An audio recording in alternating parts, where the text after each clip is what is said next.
And literally overnight, I went from that to being handcuffed, arrested, put in the back of a police car, taken straight to the hospital, tranquilized, admitted to the psychiatric emergency ward, and subsequently diagnosed with bipolar disorder. Unleash the untapped potential within you as we dive fearlessly into the realms of healing, personal growth, self-love, and uncharted territories of the human experience. Join us as we navigate relationships, conquer career and business milestones, and explore the depths of spirituality. This isn't just a podcast, it's a manifesto for the resilient, the ambitious, the soul-searching women and men of today. Grab your coffee and let's dive in with Beyond the Surface.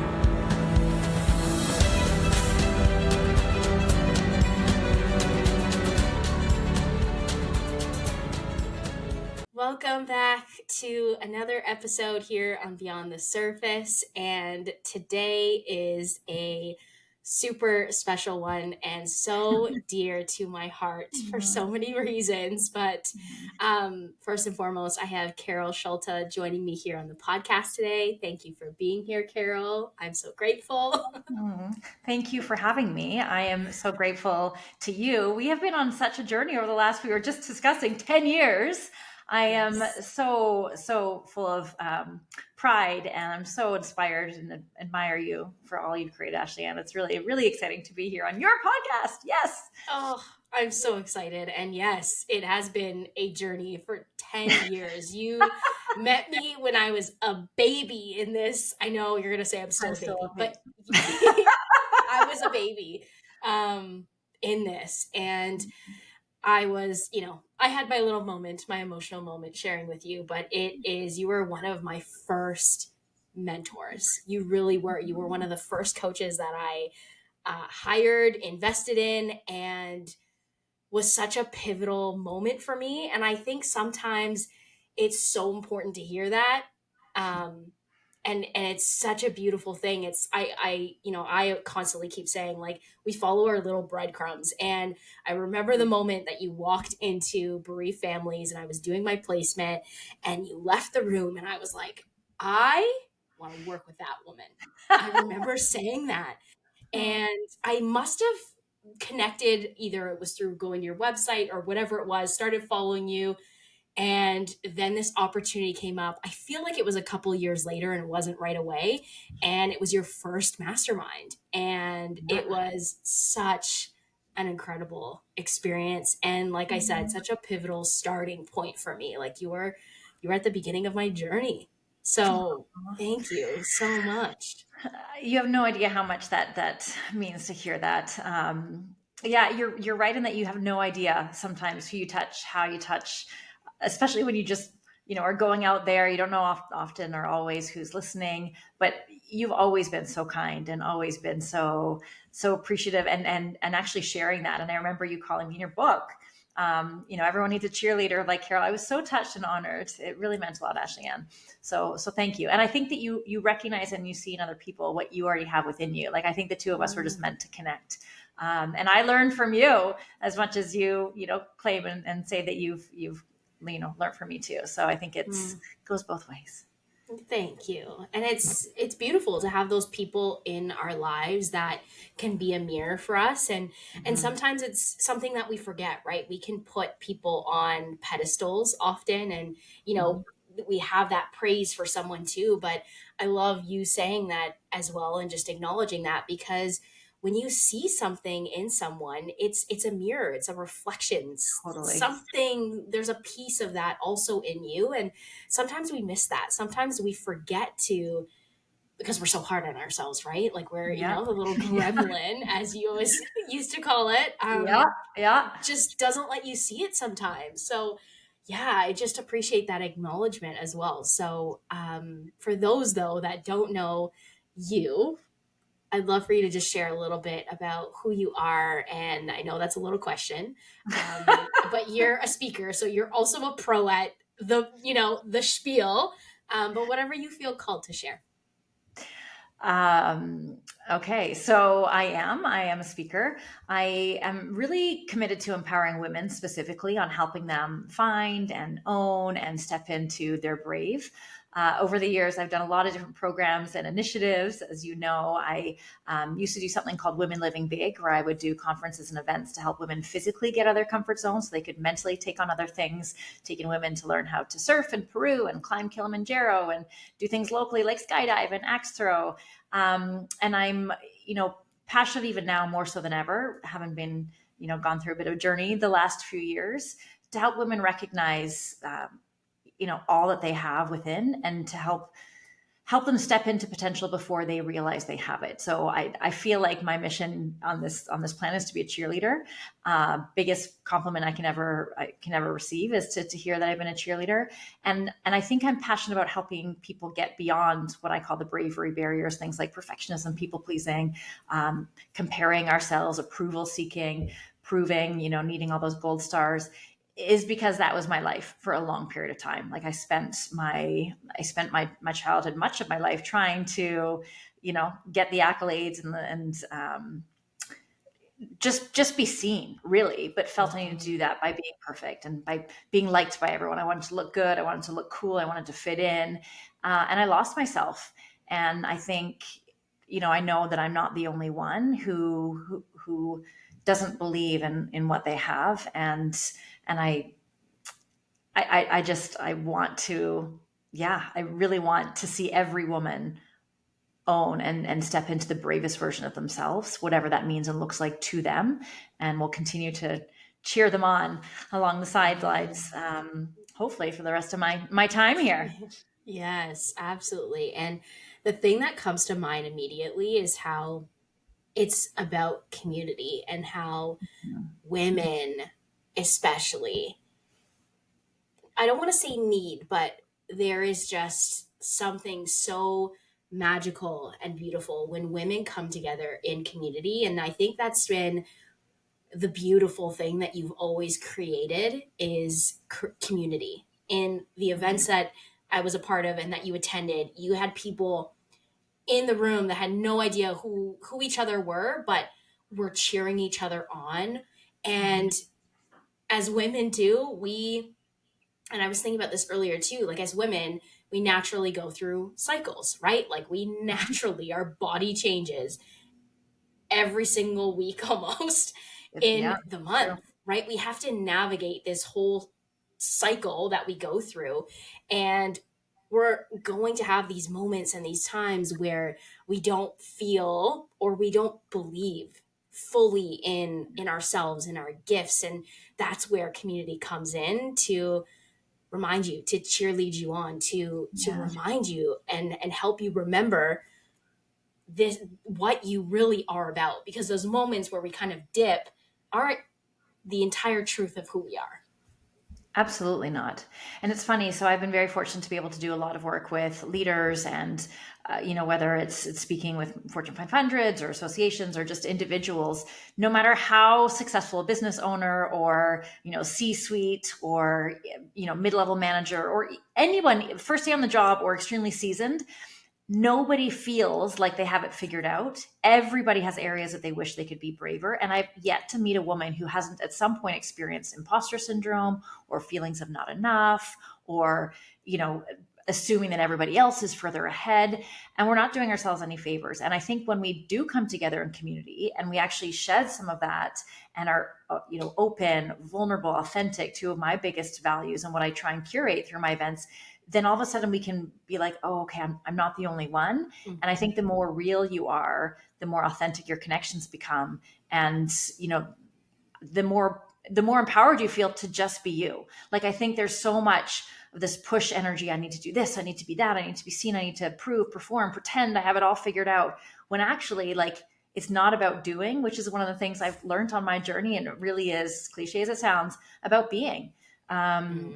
And just being you. Like I often say, I really believe that the bravest thing that you can do is to be brave enough to be you, especially in a world that often wants you or expects you to be something different. So yeah. Mm. And for you, you talked about a little bit, or you kind of briefly mentioned, especially the last couple of years. I'm curious. I can imagine. Well, I think about that post where, and I was telling you about how, for a while it was like, where did Carol go? What happened to Carol? and and then all of a sudden there was a Facebook post, and I just immediately, my heart just like it sank, because I was just like, I think part of it is, you think, I mean, I was starting to create stories around like, what did I do? Like, why isn't she responding to me? Oh, What happened? Nothing that you have to ever apologize for, but it's just interesting what happens. And then here you come with the most vulnerable, bravest post, sharing where you've been and what you've navigated. And in that moment, I was like, you just never know what people are going through. And true. even those people that you may see or think that they have everything figured out, they They don't, don't. just like you said. No. And I don't mean to say that, I know you understand what I mean when I say that, but you know what I mean? It's just, Yeah. so I'd love for you to just share a little bit about, that moment, and maybe also too, like, where the bravery that came from that moment of actually being able to share that. Because also too, the other side of it is, you don't owe anyone anything, but I think it's just part of who you are, of, like you said, like, your value of your brand and your business is Yeah. being Yeah. authentic and being vulnerable. And yeah, so I'd love for you to just share that So moment. yeah, it's funny you say that, because it was a very hard moment, and I suffered from what Brene Brown would call a vulnerability hangover for a long time. But just to give it some context, so I was, working, go along my merry way. COVID hit, definitely a hard hit on speakers and people who did events. But I was pretty fortunate that I had a really amazing in-house consulting opportunity, working on a beautiful resort on Vancouver Island, doing some leadership development work with their team, implementing Wellness Wednesdays and coming up with all sorts of ideas, coaching them all, which was amazing, being flown in corporate jets. And literally overnight, I went from that to being handcuffed, arrested, put in the back of a police car, taken straight to the hospital, tranquilized, admitted to the psychiatric emergency ward, and subsequently diagnosed with bipolar disorder. So I experienced my first full-blown manic episode with psychosis. I thought I was being trained to be a spy, and I had a camera crew following me, convinced I was in my own reality TV show. I mean, the things that I did and how I behaved. I mean, still do have nightmares, night terrors. Like, the shame, the guilt, the embarrassment was so hard. And I went through, it was 2 years of, I had this big up. It took months to come down from that. We were sharing before the amount of money, like thousands of dollars on furniture and clothes and things I would never use, do not need. And then I went into a really, really low for almost 9 months, was writing goodbye letters to my friends and family, and then was put on another drug, and almost overnight went back up again, hospitalized again. It was a really, really tough 2 years. And one of the biggest things I learned when I was in my treatment center was this idea that I've now called the acceptance equation. I'll just quickly share it. The idea is pain plus acceptance equals pain. So as humans, we are all going to experience pain, the pain of loss of a loved one, or, an illness, or loss of a job, or, your ice cream favorite store or whatever has run out of the flavor that you love, whatever. We're all going to experience pain as part of the human experience. But the problem comes when we try and push that pain down, or we're in denial, or we fight it, or we repress it, or we pretend it's not there, or we want to jump through it, because pain plus non-acceptance equals suffering. So while pain is inevitable, suffering is optional. And so long as you don't accept everything that's happened to you, all that you are, all that you're not, what you expected, and the reality of what's actually happened to you in life, until you can accept that, you stay stuck. And I was stuck for a long time, because I was so afraid to share with the world what had happened and who I was. And I made it my identity. And I think, as somebody who strived so much of her life to be perfect, to look good, to be liked, all of a sudden I had this massive, what I labeled a flaw, that I would never be able to be any of those things. And my biggest fears were, if I tell the world, what if people don't like me anymore? What if people don't want to date me? What if people don't want to work with me? And then I had this realization. I'm like, well, if that's the case, then they're not my people. And it was just this like moment that was so freeing. And I debated whether or not I should share online, Mm. and whether or not to go public, and whether or not to do it in the way where, because I had lovely messages, and I had, people did notice, which was so lovely, but I just wasn't ready. And I wasn't in a place where I was stable or myself. But speaking to what you were talking about in terms of being on brand, like not everybody does share what they've gone through, what they are going through, and not maybe in such detail as I did. But for me, I needed to do that, not only to be in alignment with what I talk about, which is being authentic and being vulnerable, but because I felt like if I wasn't sharing, then I was hiding. And it Mm. was such a freeing opportunity. I had nothing more to hide. And as somebody who's cared so much about what people think, I mean, I think I will still be on that journey, if I'm honest, for the rest of my life. I care way less now than I did. But for somebody who really cared what people thought of me, I'm like, this is who I am. Take me or leave me. Um, and yeah, just a huge weight lifted off of me, and the outpouring of love and support. But not only that, like the amount of people who shared, people in their family or in their friend group or in their world that had suffered, that took their own Mm. life as a result, who had struggled for decades and wished they'd heard that story. Like it opened up a whole new world. And I think at that point too, like it's not about you. It wasn't like, woe is me, or, look at me, this is what I've been up to. It's more like whatever you're going through, it's okay to not be okay. And let me share my experience. So yeah. Yeah. And I think ever since then, you've also done a beautiful, and I think this is because it's so like apparent in your life right now that it is okay to not be okay. And I think as this world of online, it can often be curated. It can often be so Mhm. much of the everything is great and look at all of this and look at this. And Totally. yet those moments where things just aren't okay.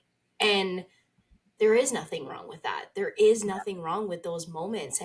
Um and it does take, I feel like, a different piece of bravery and courage to be able to simply say that. Like, this is where I'm at. And also to honor yourself in that moment too. Honor yourself in the sense of you not having any, like, just that capacity that you were the focus. You had to be the focus for that period of time, and to be able to hold Mhm. yourself and honor yourself. And so, you know, of course there's people who are going to like reach out because we love you, and yet you also don't even owe us anything, because the only thing that mattered was you taking care of you and being there for you and showing up for yourself. Yeah, thank you for saying so. It was very guilt inducing, I will say, but I literally was not myself for a long time. I was not stable. That being said, it was also quite amazing to not be online at all, to not feel this need or this obligation to both, just to be out of that world. And I think when we're healing for something from something, you have to go inward. Like you need to take time to heal, and those that kind of push through it before they're ready, it's not sustainable. It doesn't do well, and they don't do well, or it doesn't serve them, because they end up kind of crashing again. Just to go back to the point that you made about thinking that everybody has it figured out, I think now more than ever, we do need people to be less polished and more real. And I know when I look up to people online and I make these assumptions of how perfect their life is, and those people that just seem to live their life on yachts and gold bathing suits, or traveling the world, it never makes me feel good. And I just, like, it takes a second to go online and assume that everybody's life is more exciting and yours is not at all. But we compare our everyday life to other people's highlight reels, and to your point, it is curated. People choose what they want to put out there, and listen, I do the same thing, but I choose to be authentic and vulnerable whenever possible, because I don't want people looking at me thinking I have it all figured out, because I don't. I'm on the journey, and I'm doing my best every day. But I think I just think that the world needs more people to be more real and themselves, because it then makes them feel like they have permission to do the same, you know? Yeah. And I think that's such a big piece of bravery. I really do. Like, I really do. It takes so much more courage and to to share the not so good stuff, as we like to call it, even though that is even perception, because those moments where things are not going the way that we had planned, right? Like you in that moment, like who knew that Carol was going to have this manic episode? Who knew that this was ever going to be your reality? I think sometimes, truthfully, I don't even feel like it's real. I know you're telling me, and because I know who you are, I'm like, this doesn't even make sense. This doesn't even make sense in my mind. And I don't want that to be like, that's not to be a judgment. It's just, you know what I mean? Like, yeah, like it's just these moments that we don't expect to happen. And yet going back to that piece around, it's all perception no matter what. We look at it as not Totally. so great, but the other side of it too is looking at it with, well, be I don't want to say because of that moment, but because of that moment, you're doing something else now too, right? Like it's your Mm-hmm. journey has Mm-hmm. evolved even more deeply. Your journey and your purpose has evolved in such a different way as well. And yeah. Totally. Totally. And I think, they, whoever the intelligent they are, say that, the world doesn't throw things at you that you can't handle. I mean, to a certain extent, I would like to believe that, but also there's no rhyme or reason as to what happens to whom. And I think, I was very fortunate to have grown up very privileged and, come from a lovely family, always had good friends. And I think there is a lot of perception, as you were talking about, that certain things only happen to certain people, like, oh, that happens to that kind of person. It can happen to anyone, and there are a lot of people that are suffering in silence, whether or not it's their mental health or their physical health or their emotional health or whatever it is, because they don't want to crack that wall, because they feel like they need to slap on a smile and pretend everything is okay. And it was very, like, again, I was in denial for 2 years, like, how is this happening to me, somebody that drinks her green juice and works out and meditates and journals and has great people around. Nobody's invincible. Mm. And I think it's important to share our stories, because there is so much learning and growth from that. And when I was in the time of, I went through a few woe is me, pity parties, Haagen-Dazs and all. But I realized if I want to get out of that, I need to help other people. And so I created this community called Brave Beyond Diagnosis for women living with mental illness or mental health challenges. And hearing other people's stories was, I mean, very humbling, very inspiring, very empowering, but also to hear a lot of people, like, they kind of, and this is not like here there we're all on our own journey, but a lot of people have really hard things happen to them, and that's where they stay. And I was there for a while, and then I realized, like, I'm not going to stay here. And I remember sitting down, and maybe this is too much information, but sitting down with my psychiatrist, with my dad, one of my sisters, saying, Carol has this, Carol has that, she may be on disability for the rest of her life. And when you're in a place when you are down, vulnerable, like very depressed, even when you're at baseline, hearing people say things like that, we can take that as the capital T truth. And when you have no self-esteem or you've totally lost yourself, that can be even more, like, believable. And I think too many people take what other people say, whether or not it's negative feedback or criticism or their opinions, thrust on others in terms of what's possible. And I remember initially thinking maybe that's my reality, and then getting to a place I'm like, no, it's not. Like, you're not going to tell me what I can do or not. And it's been a journey, and but I knew that wasn't the end of my story. Someone recently told me about the Semicolon Project, which is amazing, and it talks more about, have you heard of it? A little bit. Like, yeah, suicide prevention, suicide awareness, and how people choosing to not end their story, to keep going. And Mm-hmm. regardless of what people have gone through, I think, often for some people, whether or not you're a hardworking mom or whether or not you're an entrepreneur, whether or not you face some serious illness, like, you do choose on a regular basis to go on, because life is hard, and I really hope that those listening haven't been through, a serious mental health illness or lived in a psychiatric ward, a few times, but everyone's had their fair share of trials and tribulations, struggles and challenges, because, that's what it's called, to be human. And so how can we keep going, and what can we learn from our experiences? Otherwise, what are we why are we experiencing it, right? Like you have to, Yeah. I believe, make something from it. Yeah. I'm really grateful to hear you saying it, because I think I'm very mindful of, I guess for myself, like not having experienced mental health. And that doesn't mean that I don't have people in my circle or in my corner who don't experience it. But personally, I've never experienced it. But there have been moments of, you know, those traumas, right? Like maybe Mhm. not big T traumas, but little T traumas, right? And Yeah. I think in those moments, where we are really being tested, for lack of better words, Mhm. we all have that choice. And I just appreciate hearing that come from you, because sometimes I say it, I'm like, I really want to think about that, because I'm like, does is that true? Does everyone have that choice? Even, just taking into consider privilege and not experiencing mental health. Like, is that necessarily true that we all have a choice? Um, and I think we do. I think we all have.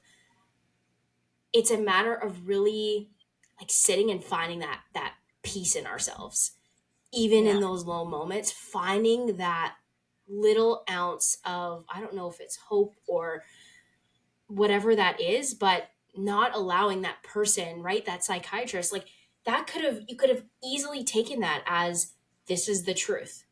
I am Mhm. going to be on disability my entire life. But This having is my this new turning reality. point, Yeah. right? Like, Yeah. let me accept someone's words as my reality. And Mhm. we all have that choice to simply to choose. I'm not saying it doesn't require work, but we all have that choice to say, is this going to be my reality or not? Yeah. And I just appreciate hearing that.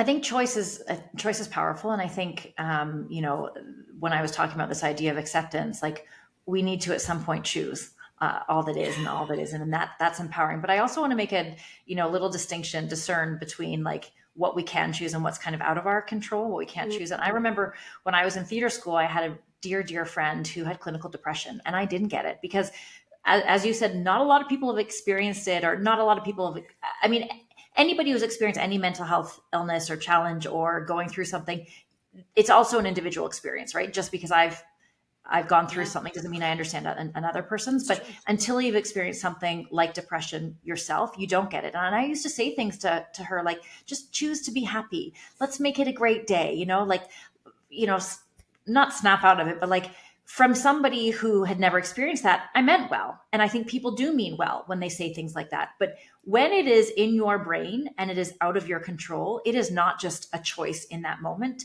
to be happy, to turn on the switch, be like, you Mm. know what? Like there were days where I would ruminate 4 hours in my head, not being able to get out of bed, bawling my eyes out, like just not even know like how to function. But I think it's the choice to keep going. Like I think it's the choice Mhm. to just be without judgment, because I think anytime we have these negative thoughts when we're feeling bad, we make ourselves feel bad about feeling bad, and then it becomes this vicious cycle, and you ruminate, and we think we need to think our way through things. You're not going to think your way through anything. And I will say what I did do is choose to do one small thing at a time, like choose Mm. to make myself get out of bed, choose to find one thing to be grateful for, choose to get outside and some fresh air if I couldn't even make it around the block. And I think one of the things that I do with my community, and one of the things I talk about in the Brave Healing Journal that I published, was this idea of like starting small and finding really, really small ways to find wins. Because when you are down and going to the grocery store seems like climbing like a big mountain, literally. Yeah. um, it's just choosing those really, really small things, because action is the only way we're going to get out of our heads. Behavior activation, which is a tool they Yes. talk about, is so massive. um, but I think it's this choice. Even if you don't even know what you can physically do, it's a choice to keep going, to try, to not give up. And I think it's so sad when I see so many people who are on disability, or who are not able to work, and a lot of it is out of their control. But Mhm. also, if at some point you don't choose to try something a little bit differently, um, it's what you get used to. And the longer you stay, like energy in motion stays in motion, latent energy stays latent. And I think the longer you're away from doing something, sharing your gifts, contributing to society in some way, if you don't have any meaning, or if you don't feel like you're actually contributing, you're going to stay not feeling great, because we all want to feel like we're here for a reason. We all need meaning and purpose in our lives. And I'm not talking necessarily about the big purpose and finding that overwhelming, like, what am I really here for? But to do something. And it is so hard for people who haven't had an opportunity to slowly go back into work, or have programs or opportunities that they can still do something, even if they can't do what they used to do. And yeah, so I think it just a distinction in terms of what is within our choice, what is not, but it is our choice to keep going and to push through and to find one small thing that we can do, one small win, because really it's progress. It's progress that actually keeps us going, and fuels us.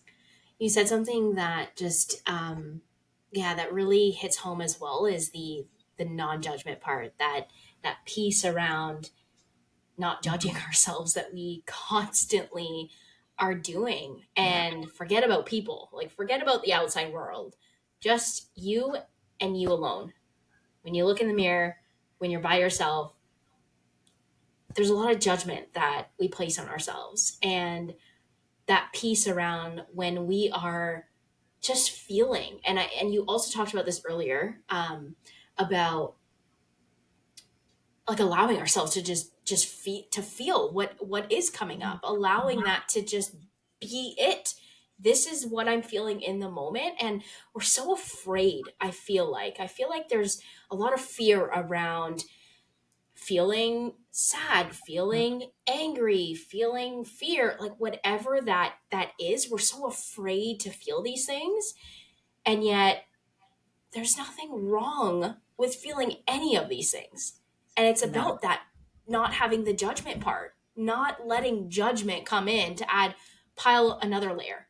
Let's just add to the Yeah. pile, right? You're already feeling not great. Totally.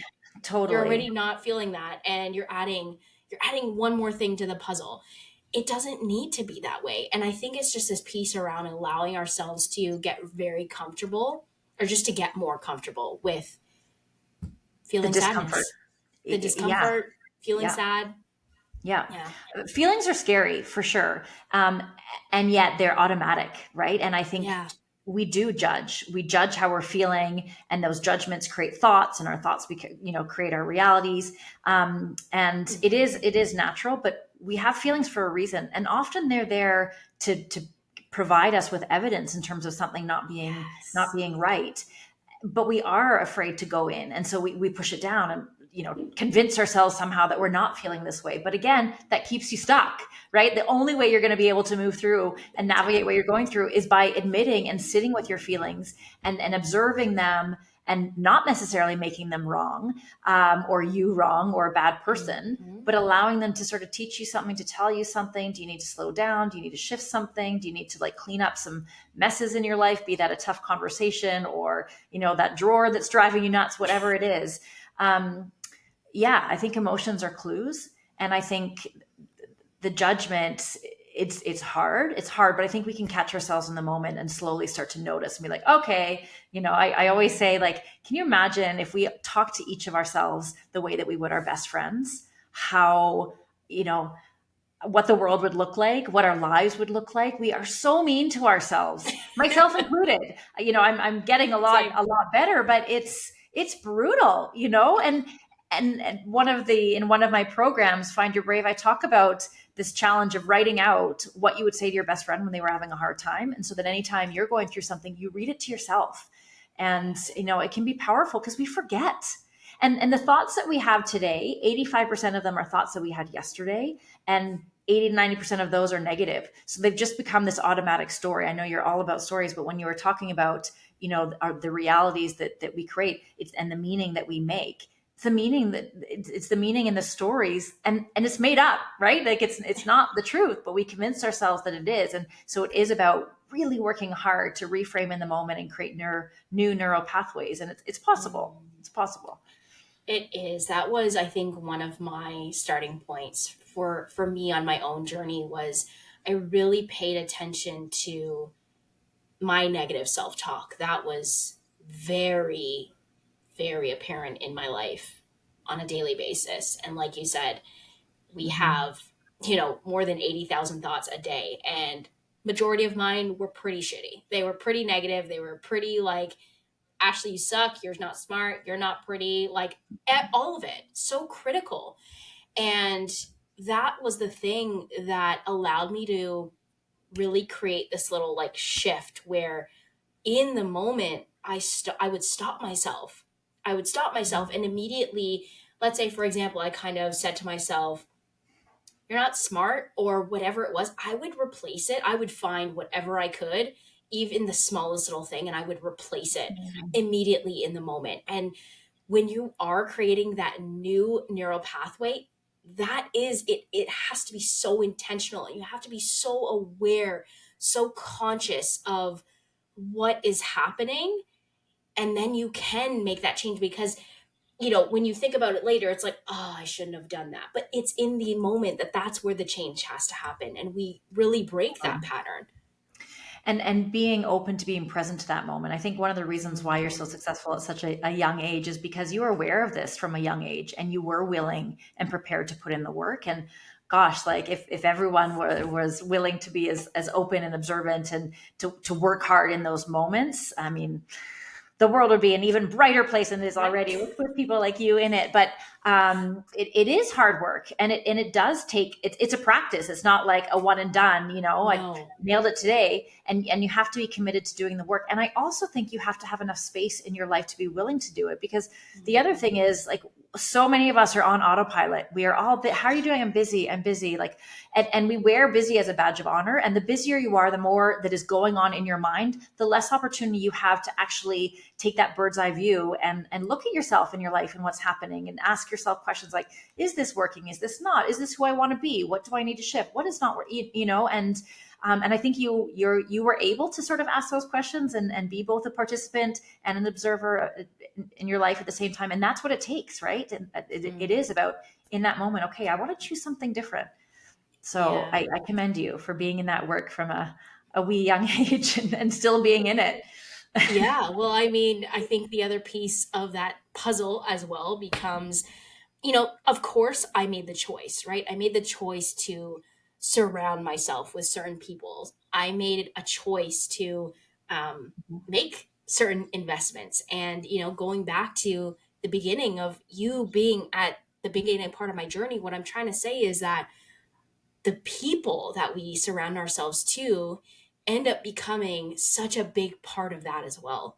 Because there's tools, there's things that you may not know on your own. I mean, and this is also the plus side of the access that we have on the internet, right? Like you can Yep. access a podcast, you can access YouTube videos no matter where you are, and you don't necessarily have to make a huge investment right away in order to just have someone in your ear that is starting to create this little, like, it's nudging you in this way to just support you.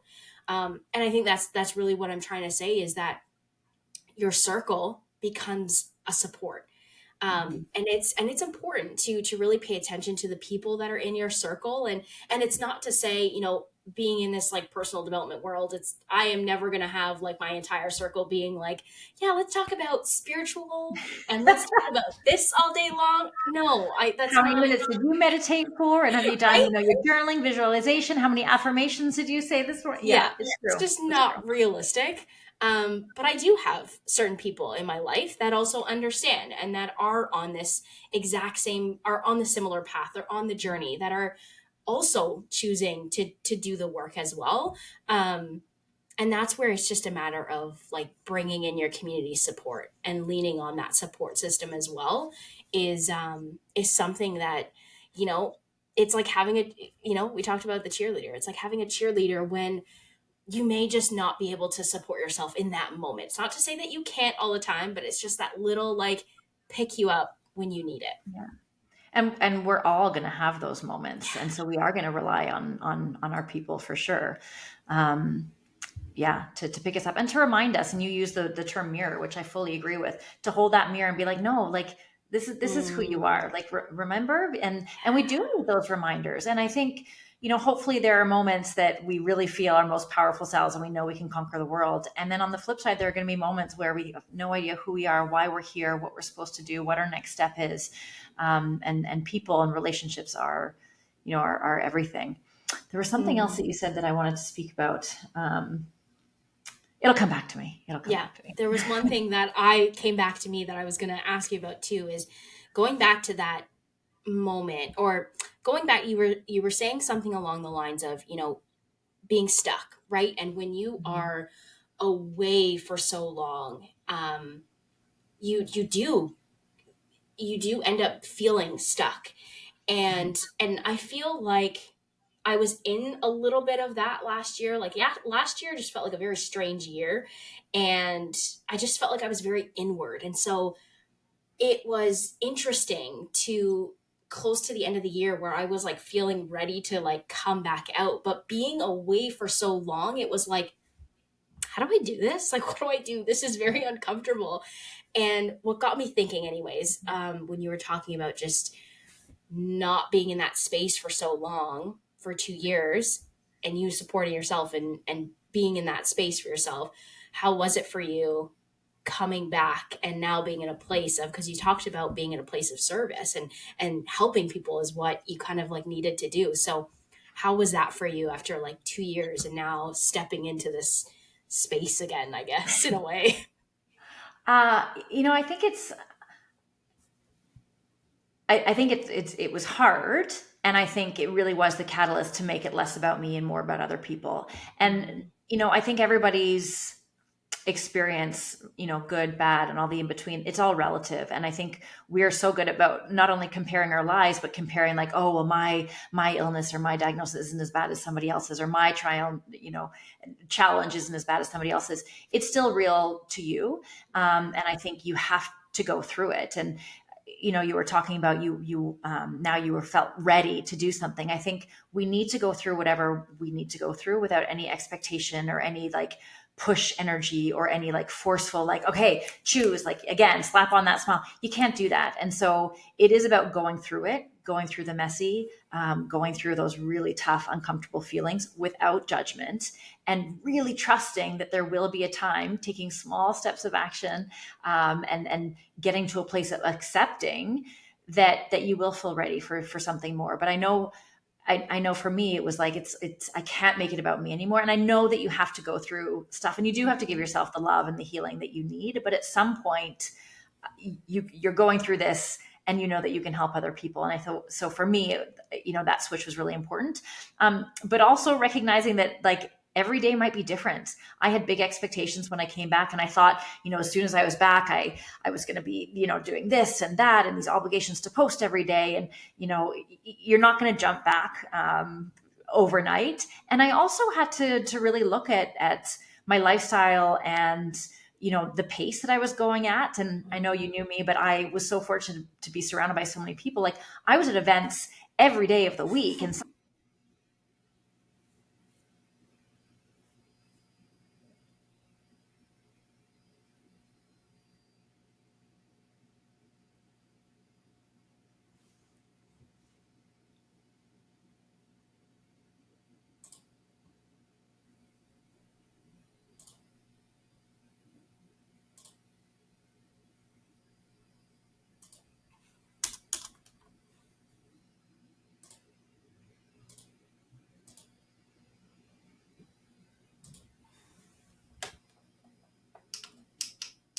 sometimes I had two, a night. And my goal, I remember at one point, was like, okay, one night a week, Carol, you're going to stay at home. And I didn't have like a spouse or kids or pets that, I had that responsibility. So I was like flying by the seat of my pants here, there, and everywhere all the time. And I had to really make a shift, because my mental health and my illness is something I'm going to have for the rest of my life. And so getting proper sleep, eating properly, exercising, not putting too much on my plate, not having, all of these things going on. And so that was really important too. And that was hard. It was really hard to accept. I couldn't just jump back into the pace that I was before. And not only that, I probably would never go back completely the way that I was. And so it really was getting clear on, what my priorities were, what I really wanted to create, where I wanted to put myself out. And again, like I'm in the practice of it on a regular basis. And I do have to have conversations with myself to say, okay, like, are you taking on too much? And it is it's humbling. And I need to remind myself too, not to compare to where other people are at, because we're all dealing with different things. And Exactly. so And it our was journeys are all so different. Like so exactly different. what you said, that holds so much weight that it actually makes no sense to compare our lives to anyone else. It makes Mm-mm. no sense No, no. because all of our circumstances in every single area of our lives are completely different. So different. We have no idea what's going on behind closed doors, and we make ourselves feel like so terrible. I say the only thing that you get to compare yourself to is the person you were yesterday, and hopefully you're moving the dial just slightly forward. But the other thing is, the irony is that people are looking at you and comparing themselves to you as well, Yes. while we're doing the exact same thing. And unless we are prepared to trade in 100% of our life for 100% of somebody else's, we don't get to compare. And I'm guessing that there are pretty amazing things happening in every single person's life to look at just one small aspect and assume that other people have it better off or are happier. That's the other thing too, right? We compare so much on the surface. This is all about going beyond the surface. And if we actually did that, we would find out, what's really happening, and are they happy, and are they living true to who they are, and honoring their gifts and stepping into their authenticity and being able to be seen. So yeah, comparison really is the thief of all joy, and it is preventing us from figuring out who we are and how we can show up, as the bravest version of ourselves, as I like to say, because, when we're too busy comparing, looking at everybody else, thinking we're not good enough, doing all of this stuff, we're spending so much energy and time on things that aren't important, and again, preventing us from doing the work we're here to do, whatever that looks like. Right. And we need it Exactly. all. We need it all. Exactly. And sometimes that, I mean, for myself, that is a big thing that I did last year, was just, going through, especially my socials, who am I following, and just so much love to a lot of incredible human beings. They are in it's interesting, the polarity. There's at times such an activation from people. They can really activate us and put us into a place or put us into a state where we just feel so activated in their energy. And then we have these complete opposite moments where we are feeling so triggered and we are shaming ourselves or judging ourselves and comparing. And you experience these two polarities. And so my suggestion is just is muting, unfollowing, whatever that looks like for you, and just not being afraid to do that, and not feeling like you need to explain yourself, even if it is certain people, like maybe close people in your lives. Obviously these are, people and that are never going to notice who I am, and me unfollowing. You never Okay. know. You never Right, know. that's true, you never know. But I'm just me, like, in that aspect, like, shut out the noise. Shut out the noise. If you are finding yourself going through this downward spiral every time you open up, a social media app to, like, go on there and share something that you want to share, and then you stop yourself because, Yes. Yes. well, it Somebody doesn't feel else as is further ahead. Someone else has it right. figured out. What do I Somebody have else to has already offer? said this. Exactly. What do I have to offer when I don't have? It's funny that you say that, because I just took a group of people through 11 days of New Year's evolutions. I said, screw the Yes. resolutions that we start and then we stop and then we feel bad about ourselves. Like, what is one small idea, one small shift we can make every day for 11 days? And one of them was about this comparison idea. And the brave action challenge for the day was unfollow at least one person from social media. And I ended up unfollowing quite a few. And oh my gosh, how much better it is to open it up Oh, and see people that I'm, cheering on, that I know that are doing great things. And again, wishing love to people who are, doing different things or in other places. And it's not necessarily for forever. Right. And I think, when we are exactly. in the flow, and when we know who we are, and we know what we're about, then maybe we'll be ready to look at those things again. But if you're honest with yourself and you're getting triggered by certain things, it is not serving you. So, like, yeah, delete. And there's no shame in that. There's nothing wrong with that.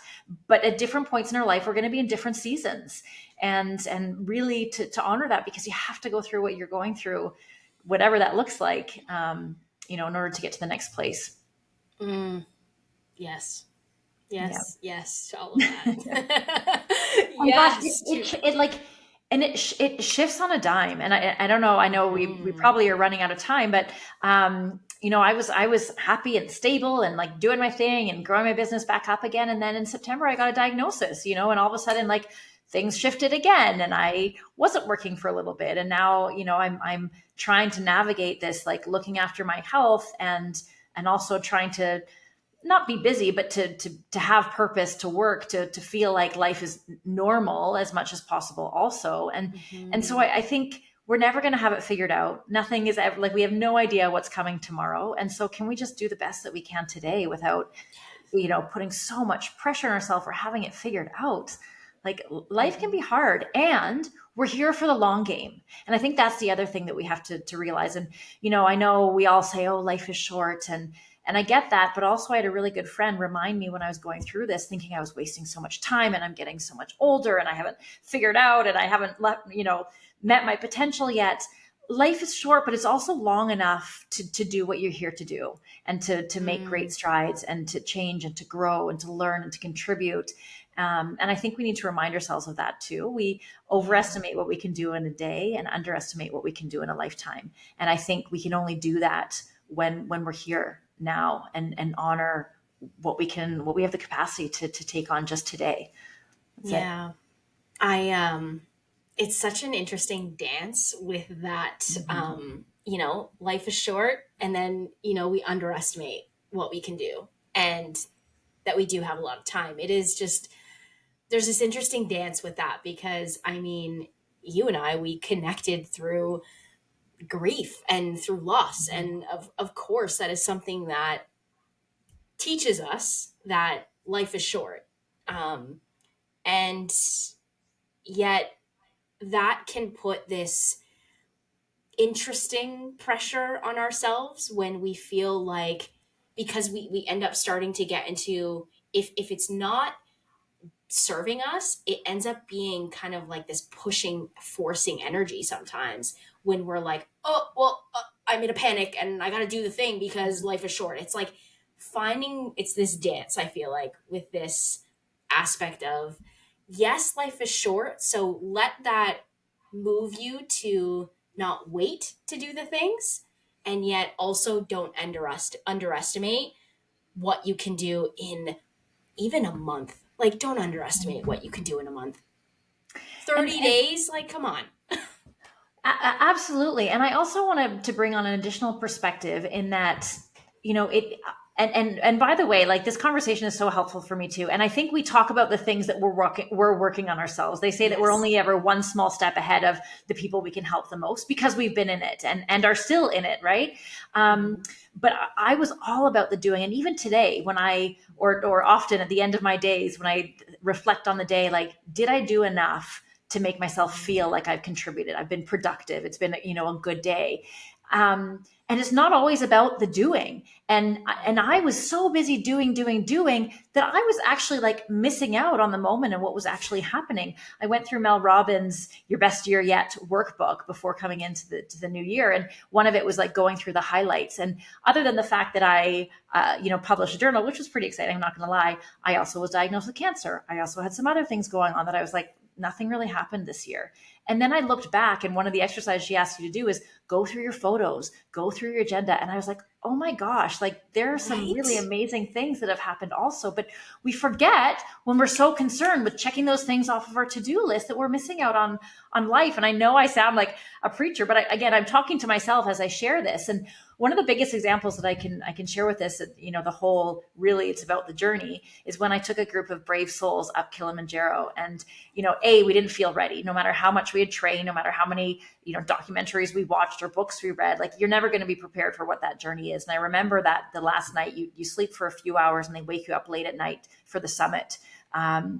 Because it's too hot to do during the day. And Mhm. that last night left it last, I don't know, 11 hours. Because once you get to the top, like, you can't stay there. You can't even stay at the next camp down. Like you have to keep going down the mountain. But anyway, the idea being like, once I get to that summit, all of a sudden the gates are going to open, the heavens are going to just show me this moment. I'm going to get clarity and, just this beautiful aha of who I am, what I'm meant to do with my life.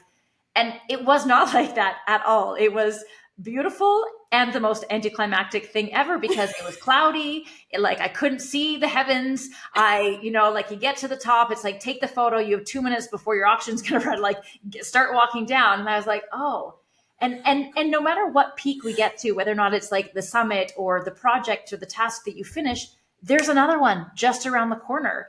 And I remember writing a whole story about that because, it really is about that one step at a time. That's all you can see. And when you're already on the mountain, it's really hard to see the mountain unless you take the time to look back and see how far you've already come. You often can't even see the top where you're going. So literally all you can do is just stay on the path and take 1 foot at a time, but also enjoy the view, 100%. Oh my gosh, I got chills hearing all of this because I'm like, and also just laughing because it's just like the reality is. It's true. So anticlimactic, okay? It is. Yeah. And I also think too, a lot of my life growing up, I did things because I wanted approval. I wanted my father to see me. I wanted teachers to, give me, I wanted to win the awards. And it's never going to be enough for 2 reasons. 1, because when you're seeking that approval, you're never going to get it, right? It's never going to be enough. And 2, you're doing it for the wrong person. You need to do the things so that you can be proud of yourself. And if we're constantly waiting for other people to give us that validation and we can't figure out what our own internal barometer for success is, we will never feel successful. We will never feel enough. And so be on it for you, right? Not to be able to say, look what I've done. And so exactly. Yeah. That is something that in reflecting on my own journey of writing my book, I think a piece of it was check something else on the list and let me put myself in a position where people are going to look at me like an authority figure. That was kind of, it was proving energy. It was, there was so much of that.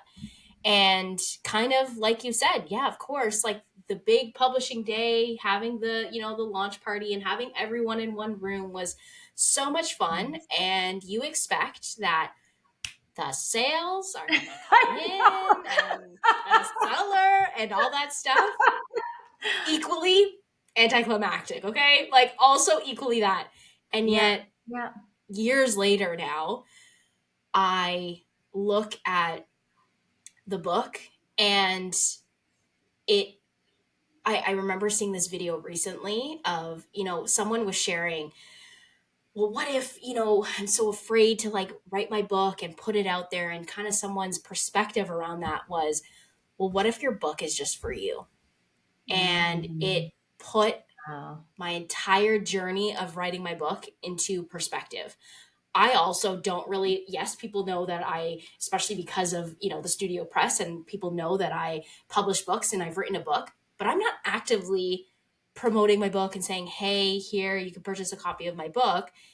And the simple fact that it was for me, that journey was for me. And that is also something that doesn't diminish this thing that I did. It doesn't diminish. It's just this recognizing of, that was for me and that was only for me. And it was so beautiful to just acknowledge myself and see and understand this whole other perspective of my book and why it needed to happen. Totally. I also think too, I'm glad you can recognize it was for you, but it's also for other people. And I absolutely think you should be promoting it because people can get a lot out of it. There are a lot of keys of happiness that you share in there. But I do, I think it's when you make it only about other people to prove, to perform, to get that, that praise. I think that's different than recognizing I'm doing this for me because I really want to share my story. It's a goal of mine. It's something that I've been wanting to do, knowing that it may help if only just one person, as opposed to once I make 10,000 sales, then it'll be enough. I think it's just shifting what it's about, and celebrating, the fact that your book actually exists out in the world. Even if 2 people buy it, no people buy it, it exists. You brought something into fruition I mean, like a book is such a huge part of you. To get that out in the world is massive. And to do the So thing, to do the thing. never underestimate or just undermine that piece, that regardless, like you said, regardless of how many people buy it, the experience, that's kind of like the whole thing is like what mattered most about probably climbing Mount Kilimanjaro was not necessarily the summit, not that moment. It was the entire journey and everything along the way that you probably even remember so much more. And isn't Totally. that the thing? And that's funny enough, something that, we talk about business, we talk about this, but even in this journey of planning a wedding, everybody keeps telling me, well, the day is going to go by so fast, Ashley. I'm like, stop telling me that. Stop telling me that, because I'm looking at we're essentially having like a 2-year engagement, and I'm like soaking up every part of it. You know what I mean? Like, and that's what we need to do. That's the thing, that's the energy that we get to bring. Or if you really are paying attention to that and are aware of it, like you can bring that into anything that you do, and that you, any goal, any project, whatever it is, like really focus on the one step in front of the other and the little things that you're checking off, not just the big thing, because it's that journey and those little challenges. Because that's the thing, right? We go through so many highs and lows as we get to something. And that's where we are developing as who we are. And that's where we're taking so much. It's not necessarily the summit of the thing. It never is. And there's so much science and psychology and research that shows that the most, like, the moment that we have the most excitement is in the anticipation phase. And that as soon as the thing happens, what we expected to feel and, what we think we're going to get from it is never actually the thing. And it really, it's the progress actually that brings more of those feel good hormones, and celebrating, like, doing the thing than after it's done. And I think I think it's a really important lesson to remember that just, one day at a time, it's the small things that become the big things. And you never really, you've already arrived, but you never get there, like it's just this constant, constant journey. Exactly. Oh, Carol, thank you so much for this beautiful conversation. Is there anything that you want to share, that maybe the journal, where people can purchase it, anything that you want to share with anyone who wants to connect with you? Yeah, I would love to connect with you. You can go to thebravehealingjournal.com or thebraveinitiative.com. You can find me on social media, reach out to me, say hello. But really what I want to leave you with is that you are more than enough, exactly where you are, exactly as you are. You have more brave within you than you realize. And, the thing that I yelled when I was getting arrested, I was like, you want to handcuff me? You want to arrest me? I don't care. Want to know why? Because today is the first day of the rest of my life. And it's funny. And I shared my story in the journal, and it really is like coming back full circle. Like, today's the first day of the rest of your life, and it's never too late to shift, to make a change, to start something new. You're not too old, and it's not too late. And you do have something that the world is ready to, to get from you. So keep on finding your brave. Thank you so much, Carol. Thanks to everyone who's tuned in. I appreciate you all. And I know there's so many beautiful nuggets of wisdom through your story and through our conversation. I'm just so grateful that you joined me here, and so much love for you. Right back at you. And thank you for showing up as you, and bringing your gifts to the world and helping everyone go beyond the surface. That's where the game of life really gets played. So I honor you. Yes. Thank you for listening. Make sure to leave a review and continue the conversation with me over on social media. And we'll see you in the next episode.